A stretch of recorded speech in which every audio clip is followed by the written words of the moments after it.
We're broadcasting from the Middle Tennessee Electric Studios. Visit mte.com. Middle Tennessee Electric, serving to make life better since 1936.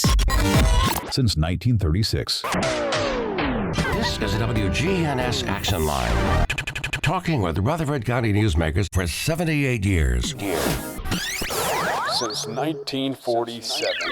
It's how my day begins. It's how his day begins. This is a WGNS Action Line. Now your host, Scott Walker.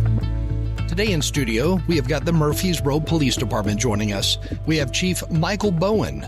Also on the air with us today with the Detective Division, Captain Jeff Keaton, and also Captain Clayton Williams. Starting off this morning, one of the things that we did is partner with the TBI and created TF Specialized Investigation Sections. Investigate is massage parlors and human trafficking. With the Detective Division, Captain Jeff Keaton. I think it was last year we became a full affiliate and started investigating ICAC cases. That's Internet Crimes Against Children. That's really important. So we began taking a very proactive stance on that and doing those investigations. And I can tell you almost weekly we do search warrants and make arrests in those types of cases. Would parents be surprised at the number of those who are tied to things like that? Yeah, occasionally we'll see a juvenile that's involved in it. The good part about when we catch a juvenile like that, that's someone who's underage, the court system tries to bring in help and get that person help or that child help through mental services that may prevent them from going further down that road in the future. Have there been recent arrests in regards to some of those investigations? Yeah, typically what we do in those investigations is they're very labor intensive. There's a lot of search warrants that are involved with social media accounts and stuff like that. So on the beginning of those cases, there's a lot of work that goes into them to lead up to the search warrant at the person's house for their computer or cell phone or whatever. And then typically what we do in those types of cases is we'll take those electronic devices, and we at the police department has the ability to download and get information or evidence from those devices. And then once we do all that, we'll take it to a grand jury and do a sealed indictment on it. How do you keep people from destroying evidence before it gets to that point? Yeah, it's typically the way we handle it is it's pretty quick. They don't know we're coming until we're actually there. And by the time we're there, we have the search warrants ready to execute and to seize those property and those items, and then do follow-up search warrants if we need to, and get those pieces of evidence downloaded and ready for prosecution. How do a lot of those cases start? I mean, how do you get that first bit of information that tells you, we may have a problem at such and such address? So are you talking about specifically with ICAC cases? Right. Yeah, so Knoxville Police Department, it handles all the ICAC referrals for the state of Tennessee. When we became an affiliate, we got those referrals directly from Knoxville. So there's a whole chain of events that lead up to Knoxville getting them, and there's a database that cases like that are referred over to us to investigate. When that case is referred over to the Murfreesboro Police Department, and we see that something happening in Murfreesboro, that's when we start our subpoenas and search warrants to figure out where it's actually happening and get the addresses and stuff like that. And then in a lot of those cases, I mean, I know whenever we find out about them, they are surprising. They are. I mean, they really are. Some people who you would never think are doing some pretty bad things online. They are. And what I like about this is it takes a proactive, instead of a lot of times with child abuse cases, the investigations are reactive. You're getting those children after they've already been abused and trying to come in the middle of it to stop the abuse or what's going on. With these ICAC cases, it can be very proactive. These people are getting this information, putting it on their computer, sharing it with other individuals. And for us, it's more of it kind of helps us be more proactive in identifying those folks and potentially stopping a victim from being victimized. Today in studio, we have got the Murfreesboro Police Department joining us with the Detective Division, Captain Jeff Keaton. I can tell you that in one ICAC case that we worked, we found out that there was a victim who was out of state, who was being abused, and we were able to reach out to our federal partners. And if I'm not mistaken, it was in Texas. We were able to reach out to them, and they were able to do search warrants and rescue that victim who was in a very bad situation. When you get cases like that, that makes it all worthwhile. And I guess the information that you would receive in a lot of these cases, if it goes through, let's say, Knoxville, the photos of the victims, because that's what they are, especially if they're children, I guess, you have to figure out where that photo originated from, what year. How do you go about deciphering, all right, well, this picture came from Texas, as an example? Yeah, so it's pretty blatantly obvious when we look at these photographs. They're not looking at pictures and trying to figure out if the victim is 17 or 18 or an adult or a juvenile without getting too far into it. It's pretty hideous, some of the stuff that people will do and download. We're talking about victims of very, very young ages that are being victimized. I know in Alabama, there's a big case not too long ago that came out in the news where children, I guess, were being forced to have sex with even animals, and that stuff was being posted online. Yeah, you wouldn't believe what our detectives see when they get into these cases. It's pretty sickening. It's pretty bad. Is some of this type of stuff happening right here in Rutherford County? I mean, maybe we don't know about it yet, but I mean, are there situations like that? Absolutely. Yeah, it's like I said, typically when we get assigned these cases, we need to determine if they're originating within our jurisdiction. So that's where the first subpoena or search warrant comes in for the IP addresses and stuff like that. And then we have determined that it's happening here. And then that's when we'll continue our investigation. If it's out in Rutherford County, we'll contact the sheriff's office and let them go forward with the investigation. And in those cases, I mean, being able to go in there, make an arrest, and then find the actual victim, that has to be rewarding in a lot of ways. It is. It's very rewarding. And, you know, the bad part about these cases is not only do you have very young people who are being victimized, in a lot of these cases, most of these cases, the offender's family doesn't know what's going on. So the offender's wife has no idea what's going on. A lot of times there are children inside that house that don't know what's going on.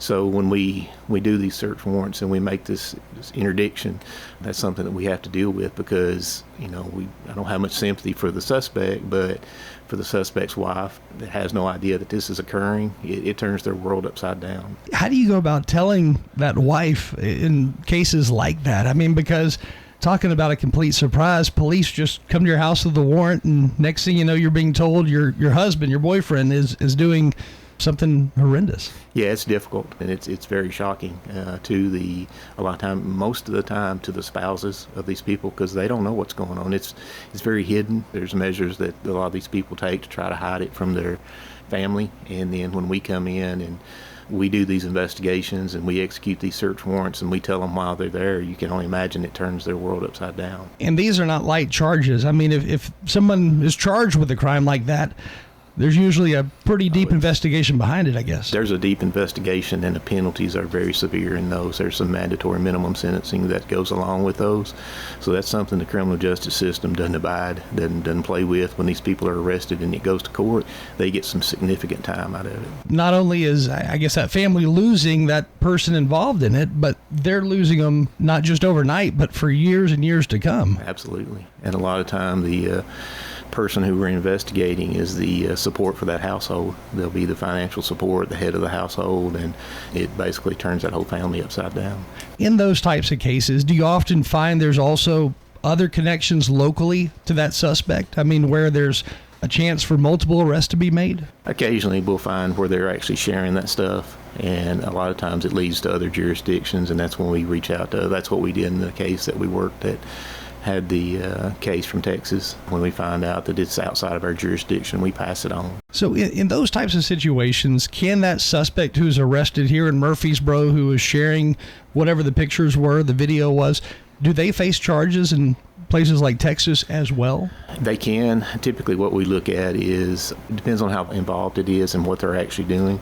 We can reach out to the FBI as the one that handles those types of cases, so when it crosses state lines, it creates an interstate nexus. So a lot of times if it's very involved and there's a lot going on, we'll reach out to our federal partners and get them to take it up as an investigation. Man, there's no such thing as a simple investigation anymore. It's complex. Right. How do you go about putting all these pieces together? I mean, because everything's online and in social media and so forth. I mean, that's just a lot to uncover. These cases are very labor intensive, especially on the front end. When we get the initial referral and take a look at it, the first thing that we have to do is issue subpoenas and search warrants for a lot of accounts to get that information to figure out where it's happening at and if it's something that we can prosecute. And then surveillance, when we get all that information, finding out where it's occurring. If it's happening here in Murfreesboro, then there's a lot of surveillance that we have to do to figure out that is the actual house, that it's where it's occurring, and then developing a search warrant and being able to execute it.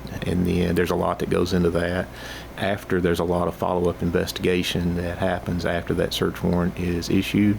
We're pretty blessed at the police department that we can take all those digital devices and download them ourselves and extract that information and that evidence that we need for prosecution. And that's just getting it ready for a grand jury indictment. So once those cases are up to that level, it goes to a grand jury, and typically an indictment's returned, and then the person's arrested, and then you start that whole process of hearings and all that to get a successful. How long of a process is that? I mean, once that initial arrest is made, or once the warrant is served, you search the house, you seize computers and all that stuff.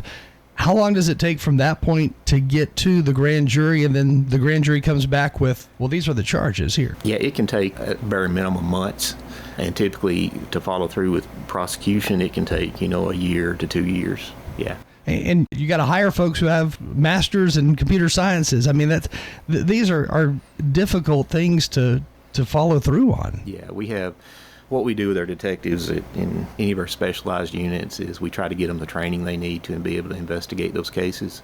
And then we have, at our police department, we have a forensic services section that it's made up of sworn officers, detectives, and civilian staff. We started a couple years ago moving towards civilian staff's crime scene investigators that are trained in digital forensics that are able to do all that. So yeah, being able to get to that level, to be able to do that, takes a lot of training and a lot of time. We are thoroughly blessed that we've got a lot of resources at the department that we can utilize. Chief Bowen, how does this all go into the police department of tomorrow, the future, and hiring new personnel? Because this totally changes that level of expertise from somebody just being a patrol officer to being able to figure out all the workings of a computer, I guess. You're right, and we have just a vast of all kinds of people apply for our department with different backgrounds, things like that. But I think Captain Keaton kind of touched on it.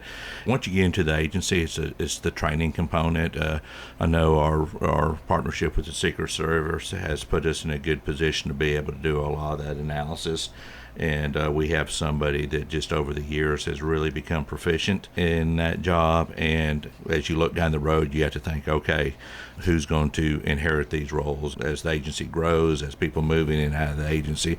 So I think the key component is that training, make sure that people are up to speed on all the current technologies, things like that. And I think that they do a real good job in that division of maintaining those credentials, for lack of better terms, and being able to do those jobs. And then you have to think smarter than the actual criminal, because they're good at hiding stuff. Obviously, their own family often doesn't even know about it. Definitely. And I kind of wanted to touch on too, our partnership with the Child Advocacy Center is pretty big, and there might be people listening saying, hey, well, what can I do about this? And one of the things I would encourage is that awareness. I know they have the darkness to light training, so if you're an employer, if you're somebody that has access to a lot of people, whether it be a church group, a business, whatever, you can go to the CAC website, Child Advocacy Center, and they actually offer training to where they can come out and talk about child sex abuse and things like that, and they can really give you a lot of good information to where you can know things to recognize, or you can just have an idea, or just that general awareness that there's no socioeconomic group that's immune from this. There's no community that's immune from this. It exists, and you just have to be aware and know how to address it when you see potential cases. I know we posted a story, I think it was early this morning, and it was about a appeal that was filed in a case, I think a child rape case, and in that case, It looked like, according to the appeal documents, that it was a neighbor who initially saw something going on that was wrong, and I believe the wife or the girlfriend or something of the victim was crying, and the neighbor is the one who addressed it and said, you know, what's going on? And I guess that's where it starts, though. It can start with something as simple as a neighbor suspecting that something's not quite right. Correct.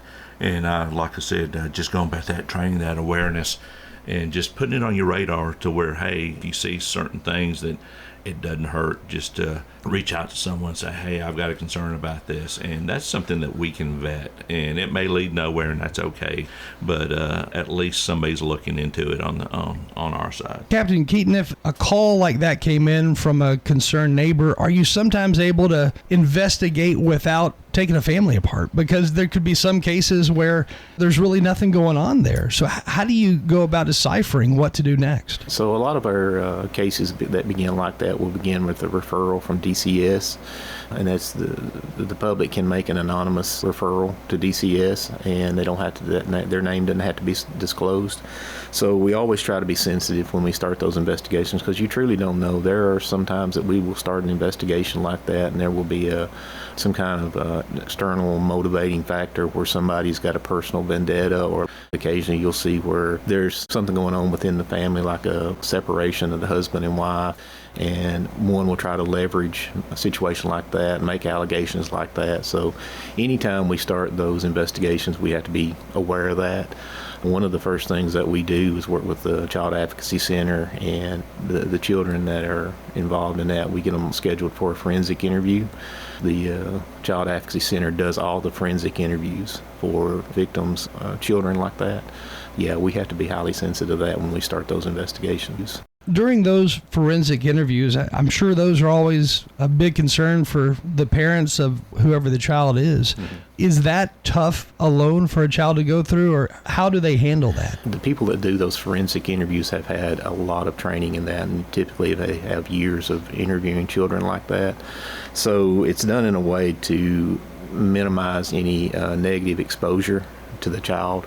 That's why that in itself is a specialty. That's why we let the experts over at the Child Advocacy Center do that. Our detectives are trained in interview and interrogation and stuff like that, but it takes a very special skill set, and the last thing you want to do is go in and do or say something that could jeopardize an investigation or potentially make a negative impact on that child. So all of our interviews with children like that are done by what we call a forensic interview, and people who are highly trained and skilled in that.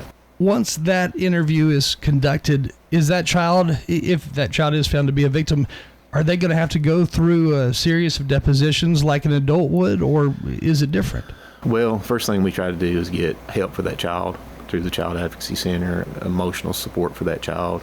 We try to minimize the exposure that the child has in investigations like that in the court system. Typically, we don't go out and make a on-the-scene arrest or take criminal warrants. We'll do a grand jury indictment, which prevents the child from having to testify in general sessions. And then if we build the case strong enough, the thoroughness of the investigation, typically that child won't have to testify. There are specialized prosecutors within the district attorney's office who handle cases like that, and they're very sensitive to that. So the last thing we want to do is re-victimize a child in the criminal justice system. We try to minimize that as much as we can by taking those measures. These are tough issues, too, to tackle, but to educate the public on it is, I would say, of equal importance in a lot of ways.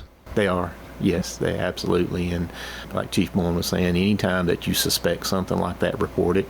It can be anonymous, and we'll start an investigation on it and see where it leads. You may not know, you may suspect, but you don't know for sure. But if you make that report, it gives us something to look at. And sometimes they're unfounded and unsubstantiated, and that's the end of it.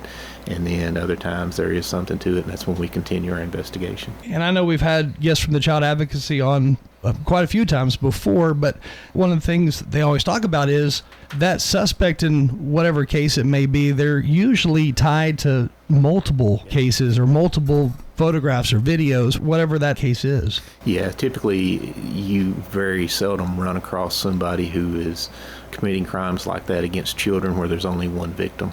Typically there's multiple victims in cases like that, and a lot of times what you'll see with these offenders is they have a specific age group that for every offender it's different.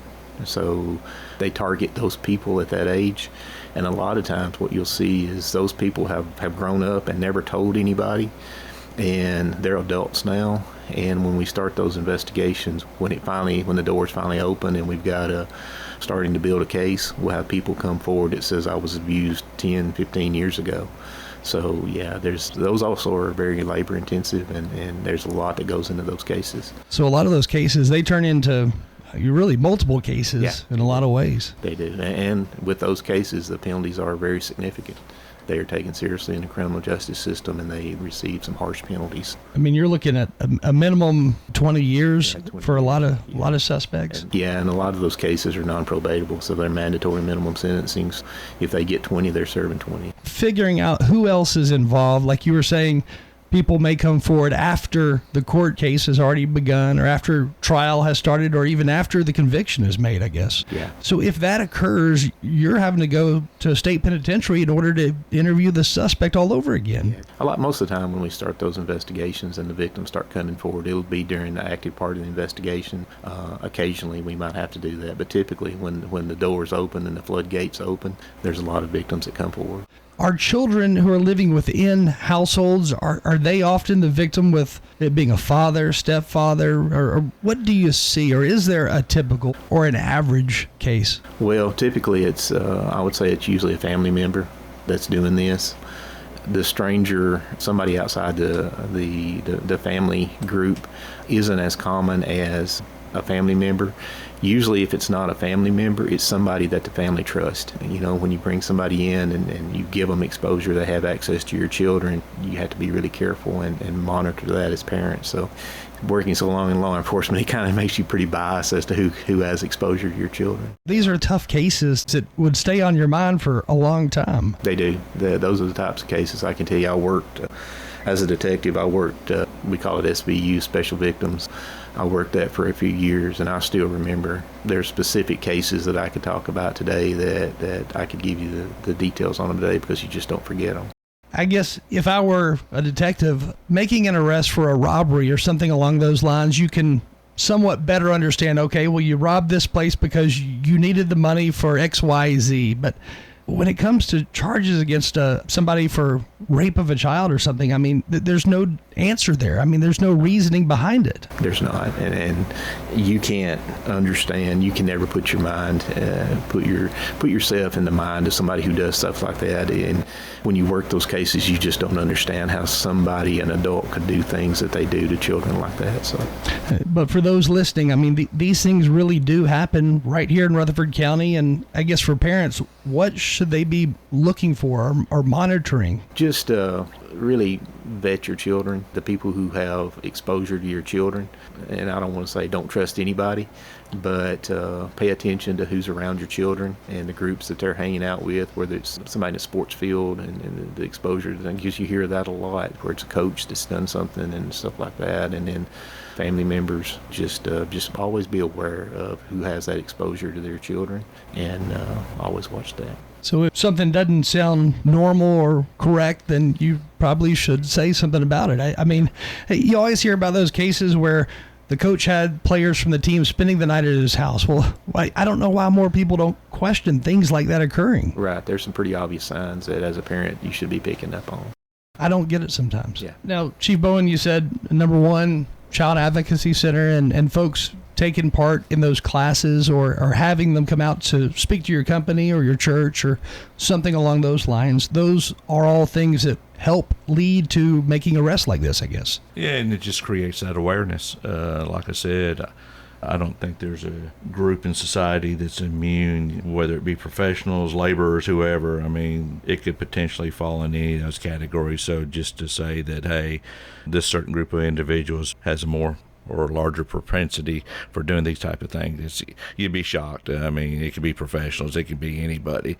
Jeff's spot on. Just talk to your kids, just really be involved in who they are and who they hang out with. And like you said, not everybody, I mean, You want to trust people, and that's fine, but you've also just got to have that awareness. And if something doesn't look right or doesn't seem right, you got to rely on your guts, and don't be afraid to talk to your kids. If they go out and do something, hey, what'd you do today? Hey, what's going on? Just talk to them about their day and event and see if there's any indicator like that. But it's challenging, and you want to trust, and you want to believe that stuff like this doesn't happen, but it's a reality. And it's just something, like I said, there's tools out there to prepare you as far as what to look for. There's things you can do to be involved in your child's life, just to detect signs of this. And it happens, it sounds like a whole lot more often than what we would probably imagine. One time's too many. Definitely. I'd like to see 0 cases. And I can't remember when the CAC had their anniversary at the chamber recently, and I don't remember the thousands of kids that they've served already since they've been in existence, and it's pretty telling when you look at that number and think, wow, that's a lot of individuals impacted by this type of situation. We're already out of time, so we will, learn more about this next time you guys are on the air. But again, Murfreesboro Police Department with us this morning. You're tuned to WGNS. Stay with us. We do have more news coming up. This is a WGNS Action Line. Talking with Rutherford County newsmakers for 78 years. Since 1947. This is a WGNS Action Line.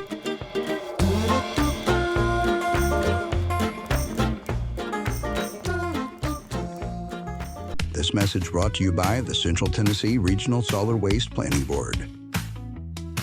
Visit RecycleRightTN.com for tips, ideas, and locations on where to recycle near you. That's RecycleRightTN.com. Recycle right, it's all on you. Don't be trashy, recycle classy, recycle right, Tennessee. Recycling isn't just about tossing materials in a bin, it's about knowing which materials are accepted. At many centers, you can recycle paper, newspapers, magazines, metal, cardboard, and food cartons. Metals like steel and aluminum cans.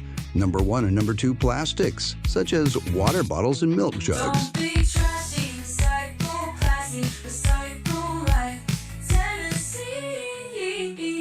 Go to RecycleRightTN.com. Recycle right, Tennessee. Rutherford County Farmers Market Difference. You want to know what our chickens eat or how our lettuce is grown? Or maybe about our corn or our maters. Just ask. Your farmer's right there at the booth. That's the Rutherford County Farmers Market Difference. John R. Rice Boulevard at the Lane Agri Park, celebrating 50 years. Come eat with us at Demas's Restaurant. And our family is inviting your family to come eat with us at Demas's Restaurant. We want to create an atmosphere where we can sit down and just have a good old-fashioned family dinner.